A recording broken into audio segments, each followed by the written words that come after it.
Good morning to all of you. Welcome to total education academy. आज हम पढ़ेंगे class 10th का chapter number 3 pair of linear equation in two variable. तो आइए देखते हैं। सबसे पहले हम वेरिएबल क्या होता है। देखिए वेरिएबल क्या होता है, जिसकी कोई फिक्स्ड वैल्यू नहीं होती, वो हमेशा वेरी करता रहता है। जो भी आप वैल्यू देंगे उसके हिसाब से वैल्यू आएगी। ठीक है, तो वेरिएबल मान लीजिए आपने x ले लिया। ठीक है, तो x क्या है, x की कोई फिक्स्ड वैल्यू नहीं होगी। ये क्या होगा, चेंज करता रहेगा। ठीक है, ये हमेशा वेरी करता रहेगा। यानी कि हम कह सकते हैं वेरिएबल जो होता है वो अपनी वैल्यू चेंज करता रहता है। It changes it's value. Okay, इसकी कोई फिक्स वैल्यू नहीं होगी, जैसे 1 2 3 4 कुछ भी फिक्स वैल्यू नहीं होगी, ये हमेशा चेंज होता रहेगा। नेक्स्ट आप देखेंगे इसमें क्या बात हो रही है, टू वेरिएबल। यानी कि ये जो हम लीनियर इक्वेशन पढ़ेंगे ये टू वेरिएबल की पढ़ेंगे। यानी कि x जैसा इसमें एक और वेरिएबल होगा, एक और वेरिएबल इसमें होगा। अभी तक आपने 9th में क्या पढ़ा था, linear equation in one variable. वो किस फॉर्म की होती थी, देखिए x - 5 = 0, इस फॉर्म की होती थी। ठीक है, तो ये हम पढ़ चुके हैं। इसका करते थे तो क्या आएगा, x = 5। यानी कि इसका जो ग्राफ पर रिप्रेजेंटेशन होता था वो क्या होता था, पॉइंट से होता था। जैसे कि ये एक नंबर लाइन है। ठीक है, 0 1 2 3 4 5, तो ये यहाँ पे इसका रिप्रेजेंटेशन होता 5 से। यानी कि x की वैल्यू क्या आ जाती, 5। ये होती थी linear equation in one variable में। लेकिन अब हम क्या पढ़ रहे हैं, linear equation in two variable. यानी कि इसकी इक्वेशन किस टाइप की होगी, यानी कि इस टाइप की, x + y = कुछ भी मान लीजिए, 3 मान लीजिए। ठीक है, तो इसकी जो फॉर्मेशन होगी इस इक्वेशन की वो किस टाइप की होगी, x + y = 3, इस टाइप की होगी। आपकी वन वेरिएबल कैसी होती थी, x - 5 = 0। ठीक है, अब देखिए इसमें हम क्या क्या पढ़ेंगे। देखिए पेयर ऑफ लीनियर इक्वेशन है। पेयर का मतलब क्या होता है, दो चीज़ें होनी चाहिए, यानी कि दो इक्वेशन होनी चाहिए। यानी कि इस चैप्टर में हम क्या पढ़ेंगे, पेयर होना चाहिए किसका, यानी कि दो इक्वेशन होनी चाहिए linear equation in two variable. Two variable वाली लीनियर इक्वेशन की दो इक्वेशंस होनी चाहिए। ठीक है, उनके बारे में हम इसमें पढ़ेंगे। अब देखिए कैसे, जैसे हमने बोला linear equation in two variable, यानी कि आपकी कोई एक इक्वेशन है। सपोज कीजिए कोई दो बैट्समैन है। ठीक है, एक क्रिकेट मैच चल रहा है, कोई दो बैट्समैन है। टेस्ट मैच चल रहा है, कोई दो बैट्समैन है। मान लीजिए एक अपनी इंडिया का है विराट कोहली मान लीजिए, और एक कोई दूसरी टीम है जैसे ऑस्ट्रेलिया मान लीजिए, तो इसका स्टीव स्मिथ। तो विराट को हम x से डिनोट करते हैं। ठीक है, और स्टीव स्मिथ को हम y से करते हैं। ठीक है, तो अब देखिए मैंने कहा इन दोनों ने मिल के, विराट ने और स्टीव स्मिथ ने मिल के एक पहली इनिंग में, ठीक है, पहली इनिंग में 80 रन्स बनाए। ठीक है, ये तो हो गई हमारी पहली इक्वेशन, यानी कि फर्स्ट इनिंग की बात चल रही है। अब सेकंड इनिंग में इन दोनों ने मिलके 60 रन बनाए। ठीक है, इन दोनों ने मिलके कितने रन बनाए, 60। ठीक है, तो ये क्या हुआ, ये हमारी linear equation in two variables आ गई। ठीक है, और इसके पेयर मतलब दो पेयर की, दो इक्वेशंस की बात हो रही है। ठीक है, तो ये पहली इक्वेशन दूसरी इक्वेशन, और दो वेरिएबल लीनियर है दोनों। ये समझ में आया। अब मैंने आपको अभी बताया था जो linear equation in one variable होती थी वो क्या करता था, हमेशा पॉइंट देता था। ग्राफिकल रिप्रेजेंटेशन उसका कैसा होता था, पॉइंट, केवल पॉइंट देता था। लेकिन linear equation in two variable का ग्राफिकल रिप्रेजेंटेशन कैसा होता है, एक लाइन होती है, कोई भी स्ट्रेट लाइन। जब भी आप इसको ग्राफ पर रिप्रेजेंट करेंगे इस इक्वेशन को, आपको क्या मिलेगी, एक लाइन मिलेगी। देखिए ये आ गया। तो अब आप इसको कैसे सॉल्व करेंगे। ठीक है, इस पूरे चैप्टर में हम यही पढ़ेंगे कि इन दोनों इक्वेशंस को हम कैसे सॉल्व करें। इसके आप अलग अलग मेथड्स पढ़ेंगे, ग्राफिकल मेथड्स पढ़ेंगे, ठीक है, और अलजेब्रिक मेथड्स पढ़ेंगे। तो हम ये कह सकते हैं linear equation in two variable की जनरल फॉर्म क्या होती है, ax + by plus C equals to 0, ठीक है। वेयर, देखिए आप ये चीज़ समझिए, where A and B not equals to 0, ठीक है। ए और बी क्या नहीं हो सकते, 0 नहीं हो सकते। अब देखिए क्यों, या फिर हम कह सकते हैं A square plus B square is not equals to 0, ठीक है। ये क्या नहीं होंगे, 0 नहीं होंगे, ओके। तो अब ये 0 क्यों नहीं होंगे, देखिए अगर ये 0 हो गए ए और बी तो ये लीनियर इक्वेशन 2 वेरिएबल रहेगी नहीं। सपोज कीजिए आपने ए की वैल्यू लगाई 0, यानी 0 इंटू एक्स यानी 0 हो गया, तो ये क्या बचा, ये बचा केवल लीनियर इक्वेशन इन 1 वेरिएबल। इसलिए ये कभी भी दोनों ए और बी क्या नहीं होते, 0 नहीं होते। ये समझ में आया। तो इसकी जनरल फॉर्म क्या होती है लीनियर इक्वेशन इन 2 वेरिएबल की, ये हो गया A X plus B Y plus C equals to 0, ये आपकी जनरल फॉर्म हो गई। अब देखिए इसमें देखते हैं हम कि जब हम इसको सॉल्व करते हैं तो ये क्या इक्वेशन सेटिस्फाई है या नहीं, या इसके क्या होते हैं सॉल्यूशन, तो हम इसको देखते हैं। अभी तक तो मैंने आपको विराट और स्टीव स्मिथ वाले उससे केवल ये बनाना या बताया कि लीनियर इक्वेशन 2 वेरिएबल किस फॉर्म की है। अब देखिए सपोज कर लेते हैं हम, हमारे पास ये इक्वेशन है, ठीक है, x plus y equals to 80। अब सपोज करते हैं हम यहाँ पे x की वैल्यू हमने 20 ले ली, y की वैल्यू हमने 60 ले ली। तो अब आप लगाएंगे तो आप देखेंगे 20 प्लस 60 इक्वल्स टू 80, यानी कि ये दोनों 80 इक्वल्स टू 80 आ रहा है ना, इक्वल आ रही है ना इक्वेशन। यानी कि 20 और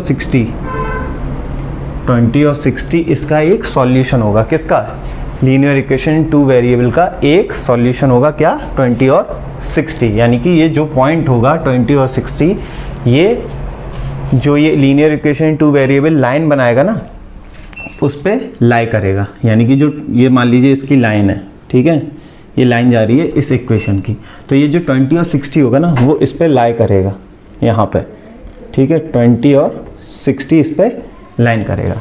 अब यहीं पे अगर हम इनकी वैल्यू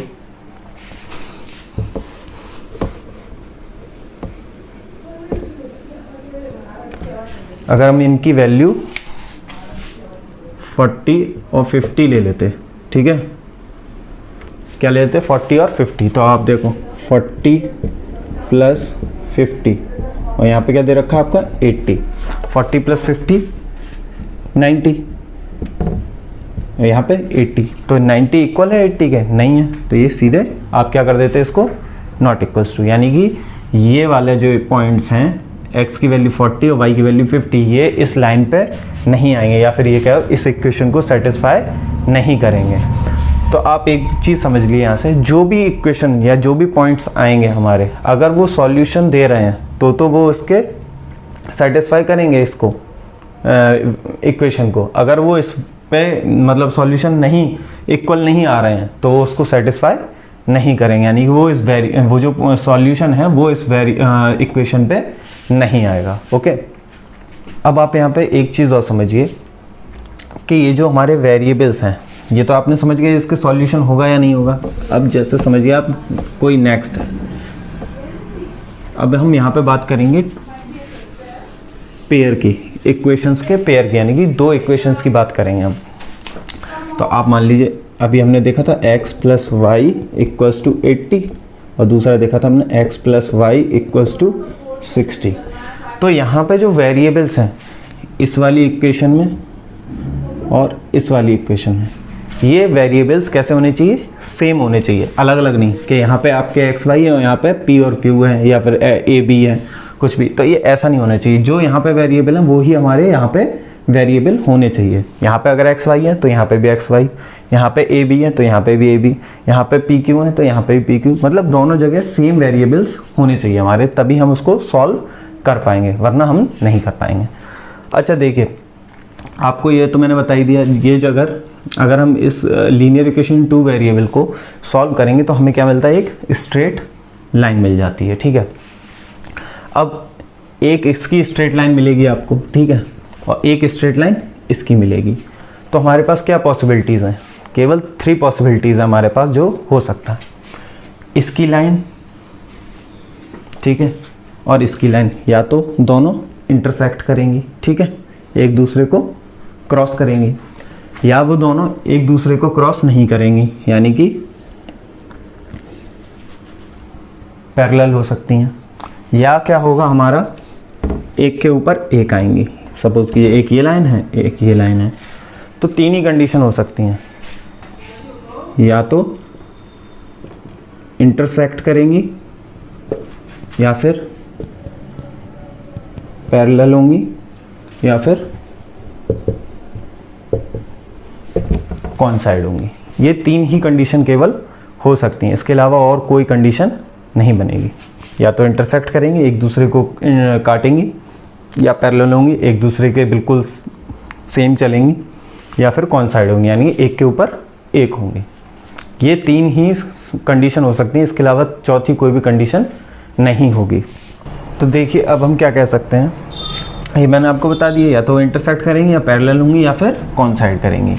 तो अब हम ये जो है हमारी, इनके हम जनरल फॉर्म तो मैंने आपको बता दिए, लेकिन मैंने आपको ये भी बताया कि दोनों के सेम वेरिएबल होनी चाहिए, तो उनकी जनरल फॉर्म क्या होंगी वो भी मैं आपको बता देता हूँ। देखिए इनकी जनरल फॉर्म क्या होंगी,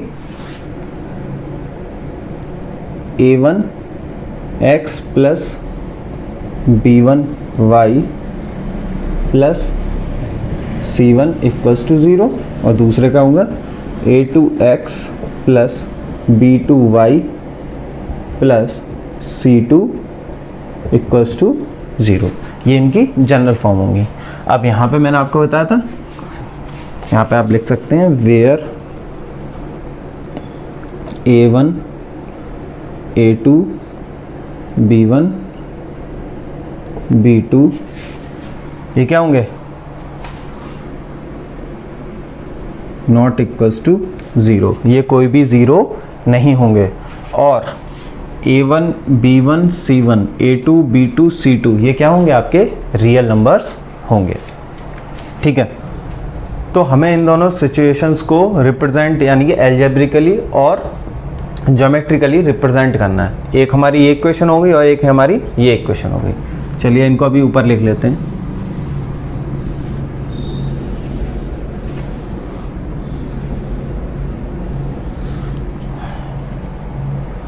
एक हो गई हमारी x minus 2y equals to 0, ये पहली है। दूसरी है हमारी 3x plus 4y equals to 20, ये हमारी सेकंड है, ठीक है।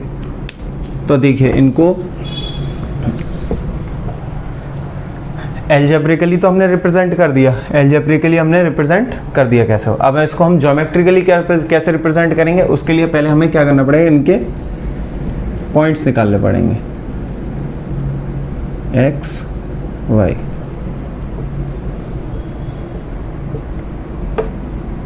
x y देखिए पहली इक्वेशन में देखिए, अगर हम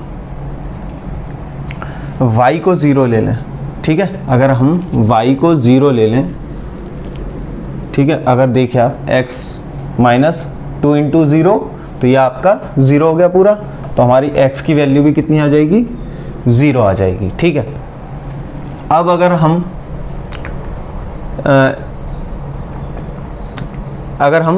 1 ले लें, y को 1 ले लें, आप यहाँ पे y की वैल्यू देखो आपने, x minus 2 into 1 equals to 0। अगर आप y की वैल्यू 1 रखेंगे तो x माइनस 2 इक्वल्स टू 0, यानी कि x की वैल्यू आपकी क्या आ गई, 2 आ गई। अगर हमने y 1 लिया तो x की वैल्यू 2 आ गई, तो हमारे पास क्या पॉइंट आ गए, 0 0 और 2 1, ठीक है। ऐसे ही अब हम इसमें लगाएंगे, तो इसके देखिए पॉइंट्स हमारे क्या आएंगे। अगर हम x 0 ले लें, अगर हम x 0 लें यहाँ पे, तो y की वैल्यू हमारी कितनी आएगी, 5। x 0 तो y की वैल्यू 5, देखो आप।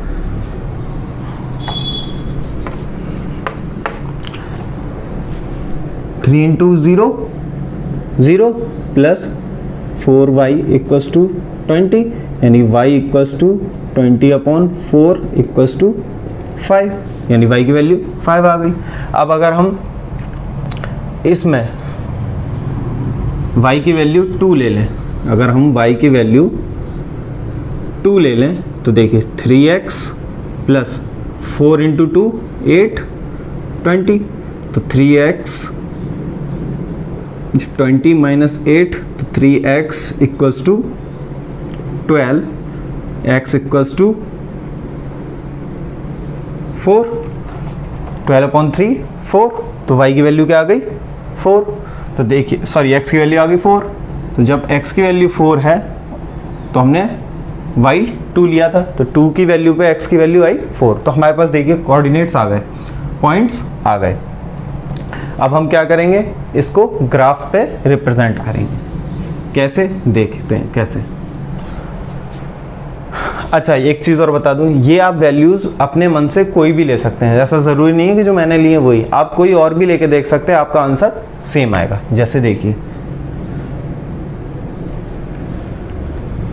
ये है, ठीक है, 1 2 3 4 5 6 7 8, 1 2 3 4 5 6, ठीक है, 1 2 3 4 5 6, 1 2 3 4 5 6, ठीक है।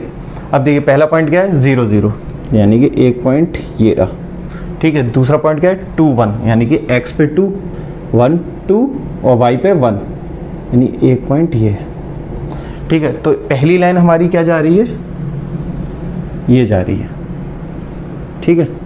ये पॉइंट है हमारा 2 1 और ये पॉइंट है हमारा 0 0, एक लाइन तो ये जा रही है। दूसरी क्या है हमारी 0 5, x पे 0 और इस पे 5, यानी 1 2 3 4 5, ठीक है। तो ये आ गया हमारा 0 5। दूसरा है हमारा 4 और 2, यानी कि इस पर 4 1 2 3 4 और इधर 2 1 2, यानी कि ये कहीं आएगा, तो दूसरी लाइन आपकी ये जा रही।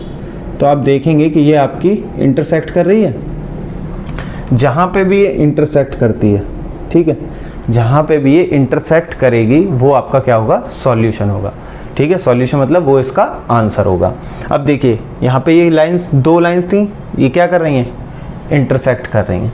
तो ये वाली जो इक्वेशंस थी, ये जो पूरी प्रॉब्लम थी, इसको जब हमने सॉल्व किया तो हमने देखा कैसे इसको एल्जेब्रिकली रिप्रेजेंट करते हैं, वो हमने रिप्रेजेंट करना देख लिया। कैसे हमको इसको ग्राफिकली रिप्रेजेंट करते हैं, पहले हम इसके सॉल्यूशंस कोऑर्डिनेट्स फाइंड करते हैं, कोऑर्डिनेट्स फाइंड करने के बाद हम इसको ग्राफ पर रिप्रेजेंट करते हैं, और जो भी अब यहाँ पे तो ये इंटरसेक्ट हो रही थी तो इसलिए इसका सॉल्यूशन ये आ गया। जो भी आ रहा हो, मान लीजिए आप, अगर ये इंटरसेक्ट नहीं करती तो ये पैरेलल होती या फिर ये कॉइंसाइड होती, ठीक। अब हम देखते हैं अपना फर्स्ट एग्जांपल, ठीक है। क्वेश्चन आपकी स्क्रीन पे आ रहा होगा, आप उसको चाहें तो पॉज करके भी देख सकते हैं। देखिए फर्स्ट एग्जांपल क्या कह रहा है, अखिला है, अखिला जो है वो कहाँ गई, एक फेयर में गई, यानी कि मेले में गई। वहाँ पे उसने क्या किया, बहुत सारी राइड की, जेंट व्हील की, जेंट व्हील होता ना बड़ा वाला, घूमता है सर्कल सर्कल, ठीक है, उसने उसकी राइड की और उसने हुपला खेला, ठीक है। हुपला एक गेम होता है जिसमें आप कुछ डालें, अगर आप बहुत सारी चीज़ें रखी होती हैं उसमें, आप अगर उस रिंग को आप डाल देते हैं उसमें तो वो चीज़ आपकी हो जाती है। तो अखिला ने क्या किया, वो मेले में गई, उसने वहाँ पे क्या किया, जेंट व्हील में राइड की और उसने हुपला खेला, ठीक है। तो वो कह रहा है, पहली कंडीशन क्या दे रहा है, पहले तो वो ये कह रहा है उसने जितनी बार क्या कहते हैं राइड की हैं वो आधी की हैं, किसकी, जितनी बार उसने जितनी बार हुपला खेला वो क्या किया है, आधी बार खेला है जितनी बार उसने राइड की हैं। दूसरा बात वो ये कह रहे हैं कि 3 रुपीज़ कॉस्ट थी उसकी एक राइड की और 4 रुपीज़ कॉस्ट थी उसके हुपला खेलने की। तो अब देखते हैं हम इसको कैसे रिप्रेजेंट करेंगे। सपोज करते हैं हम जो उसने हुपला के जेंट व्हील में राइड की है उसको हम x मान लेते हैं, ठीक है। एग्जाम्पल 1, ठीक है। तो जेंट व्हील की जो राइड थी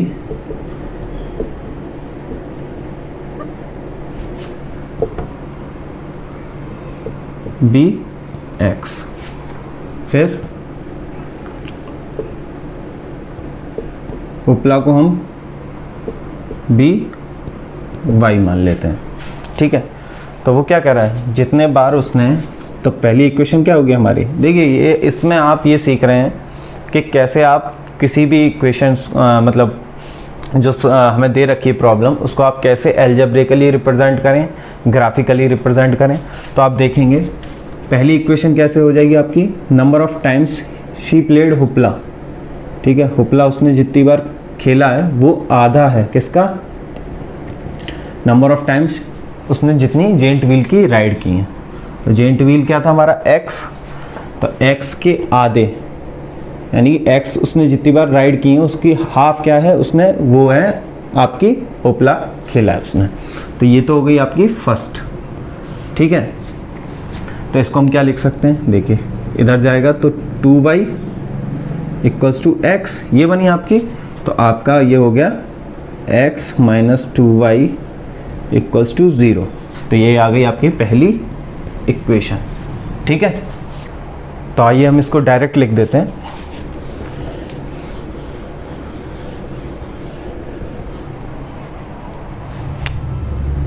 x minus 2y equals to 0, ये आपकी हो गई फर्स्ट। अब सेकंड वो क्या कह रहा है कि उससे 3 रुपीज़ कॉस्ट थी उसकी जेंट व्हील की और 4 रुपीज़ कॉस्ट थी उसकी हुपला खेलने की। तो और टोटल उसने कितने रुपीज़ स्पेंड किए, 40। तो वो क्या कह रहा है 3, यानी कि 3 रुपीज़ कॉस्ट थी किसकी, जेंट व्हील की। अब पता नहीं उसने कितनी बार की, लेकिन 3 रुपीज़ ईच थी, तो 3 into x, plus 4 rupees cost थी उसकी हुपला खेलने की। अब पता नहीं उसने कितनी बार खेला, तो हम उसको लिख दिया वाई। लेकिन टोटल उसने कितने रुपए स्पेंड किए, 20। ये हो गई हमारी सेकंड इक्वेशन। ठीक है, अब हम देखेंगे एग्जाम्पल नंबर 2। क्वेश्चन आपकी स्क्रीन पर आ रहा होगा, आप देख सकते हैं और चाहे तो पॉज करके पढ़ भी सकते हैं पूरा। ठीक है, तो अब देखिए सेकंड क्वेश्चन में क्या कह रहा है, रोमिला है वो एक स्टेशनरी शॉप पे गई, वहाँ पे उसने 2 पेंसिल्स और 3 इरेजर्स खरीदे। कितने रुपए के, 9 रुपीज़ के। उसके संग उसकी फ्रेंड भी गई, उसने देखा एक नई वैरायटी की पेंसिल और इरेज़र आई है, तो उसने भी क्या किया 4 पेंसिल्स और 6 इरेज़र्स खरीद लिए 18 रुपीज़ के। ठीक है, तो अब हमें इस सिचुएशन को रिप्रेजेंट करना है एल्जेब्रिकली और ग्राफिकली। तो देखिए सबसे पहले हम क्या करेंगे, let the cost of pencil be x rupees, और ऐसे ही सेम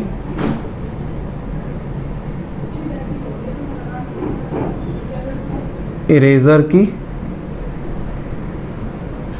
बी y रुपीज़। ठीक है, पेंसिल की x और इरेज़र की y हो गई। तो अकॉर्डिंग टू फर्स्ट कंडीशन, जो रोमिला ने कितने पेन खरीदे, रोमिला ने 2 तो इरेज़र खरीदे, सॉरी पेंसिल खरीदी, और 3 क्या खरीदे उसने, इरेज़र्स खरीदे। देखिए 2 उसने पेंसिल्स खरीदी, तो एक की कॉस्ट x थी। ठीक है, तो 2 की कितनी होगी 2x, प्लस उसने क्या खरीदा, उसने इरेज़र्स भी खरीदी, कितनी 3। एक की कॉस्ट y है, तो 3 की कॉस्ट 3y होगी। कितने रुपीज़ टोटल हुए थे, 9। ठीक है, तो ये हो गया हमारा फर्स्ट इक्वेशन। सेकंड वो कह रहा है कि उसने 4 पेंसिल्स खरीदी और 6 इरेज़र्स खरीदी, कितने रुपीज़ की, 18 रुपीज़ की। ये हो गया हमारा सेकंड। 4 पेंसिल, एक पेंसिल x की, तो 4 पेंसिल 4x की। ऐसे ही एक इरेज़र y की, तो 6 इरेज़र 6y की। दोनों को प्लस करके कितने का खरीदी उसने, 18 की। तो ये आपकी सेकंड इक्वेशन हो गई। अब देखिए इसको सॉल्व करके देख लेते हैं। अगेन वही जो हमने बताया था आपको,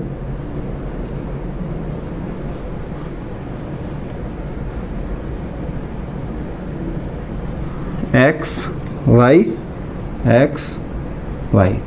अब देखिए अगर हम यहाँ पे x की वैल्यू 0 ले लेते हैं, x की वैल्यू 0, तो y की वैल्यू क्या आ जाएगी, आप देखिए 3 उधर नीचे गया तो y की वैल्यू 3 आ गई। अब ऐसे ही अगर हम y की वैल्यू 0 रख लेते हैं, ठीक है, 0 रख लीजिए, कुछ भी रख लीजिए, कोई दिक्कत नहीं है, 0 रख लीजिए, ठीक है, तो x की वैल्यू 4.5 या फिर 9/2, ठीक है। अब सेकंड इक्वेशन में देखिए x की वैल्यू अगर हम 0 रख देते हैं तो y की वैल्यू हमारी 3 हो जाएगी। अब अगर हम y की वैल्यू 1 रख दो या कुछ भी रख दीजिए आप, चलिए 1 रख दीजिए, 0 रखेंगे तब भी कुछ अलग ही है, 1 रख देते हैं, y की वैल्यू 1 रख देते हैं हम, 1, तो ये 6 हो गया, 6 उधर जाएगा तो 18 - 6 यानी कि 12, तो यहाँ पे क्या आ गया 4x = 12 यानी 4, ये आपका 3 आ गया। तो ये आपकी आ गए। तो इसको जब आप ग्राफिकली रिप्रेजेंट करेंगे तो कुछ ऐसे करेंगे, 1 2 3 4 5, 1 2 3 4 5, ठीक है। तो पहले क्या है कोऑर्डिनेट्स हमारे 0 और 3, यानी कि 0 x पे और y पे 3, यानी कि ये पॉइंट आ गया हमारा एक, ठीक है। दूसरा क्या है 4.5 एंड 0, यानी कि 1 2 3 4, इसका हाफ 4.5 और 0 इस पे, तो ये हमारा पहली इक्वेशन के कोऑर्डिनेट्स आ गए, यानी कि ये ऐसा जाएगा, ठीक है। दूसरे हमारी कोऑर्डिनेट्स 0 और 3 सेम, देखो 0 ये और 3 ये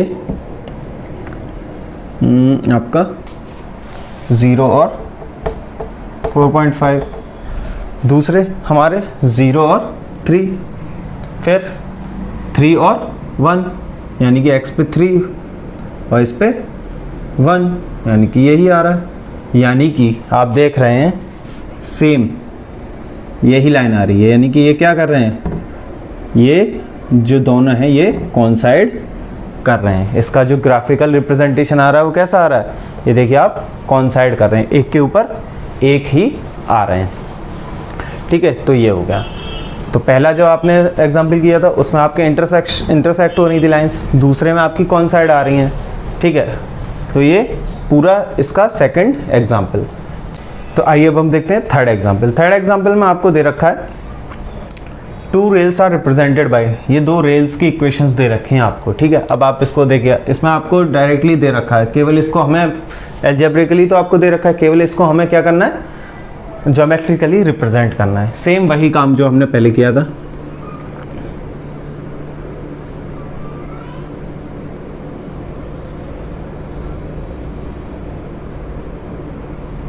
x y x y पहली इक्वेशन में लगा हुआ है। अगर आप x की वैल्यू 0 लेते हो तो y हमारा 2 आ जाएगा, y की वैल्यू 0 लेते हो तो x हमारा 4 आ जाएगा, देख सकते हैं आप, ठीक है।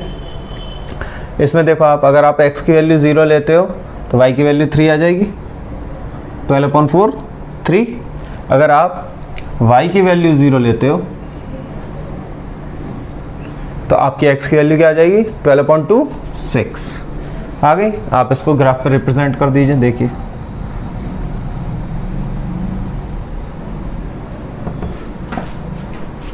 वन 2 3 4 5 6 7, 1 2 3 4 5 6 7, ठीक है।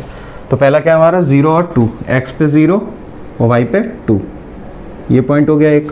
दूसरा क्या हमारा 4 और 0, यानी कि x पे 4 1 2 3 4 और y पे 0, यानी कि ये पॉइंट हो गया। तो हमारी क्या गई इक्वेशन, पहली लाइन ये गई, ये हमारी 0 और 2 और ये हमारी 4 और 0। दूसरा क्या हमारा 0 और 3, x पे 0 y पे 3, ये। दूसरा क्या हमारा 0 और 6,